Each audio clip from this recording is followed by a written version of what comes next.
આગળ વાત કરીશું ભરૂચની તો ભરૂચમાં રાજપૂત છાત્રાલય ખાતે આમ આદમી પાર્ટી દ્વારા ભરૂચ લોકસભાના આગેવાન કાર્યકર્તાઓનું સંમેલનનું આયોજન કરાયું હતું, જેમાં મોટી સંખ્યામાં તાલુકાના આગેવાનો અને કાર્યકરો મોટી સંખ્યામાં ઉપસ્થિત રહ્યા હતા। સંમેલનમાં પ્રદેશ સહપ્રભારી ગુલાબસિંહ યાદવ, દુર્ગેશ પાઠક, ડેડિયાપાડા ધારાસભ્ય ચૈતર વસાવા, સાઉથ ઝોન પ્રભારી ઉપસ્થિત રહ્યા હતા। પહેલગામમાં મૃતકોને શ્રદ્ધાંજલિ આપવામાં આવી હતી। સંમેલનમાં 2026 સ્થાનિક સ્વરાજ 2027 વિધાનસભા ચૂંટણી લક્ષી આયોજનનું માર્ગદર્શન પૂરું પાડ્યું હતું।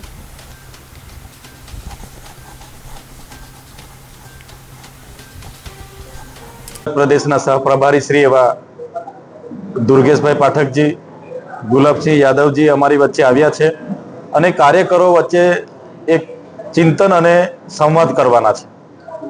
જે રીતે અમે પાછલી લોકસભા લડ્યા છે એવી જ રીતના આવનારા તાલુકા અને જિલ્લા પંચાયતની સ્થાનિક સ્વરાજની ચૂંટણીઓ આવે છે ત્યારે તમામ લોકસભામાં આવતી સાથે વિધાનસભાના તમામ તાલુકા પંચાયતો, તમામ જિલ્લા પંચાયતો આમ આદમી પાર્ટી આવનારા દિવસોમાં મજબૂતીથી લડે એ બાબતને લઈને દરેક વિસ્તારના તમામ કાર્યકર્તાઓ સાથે એક સંવાદનો કાર્યક્રમ છે।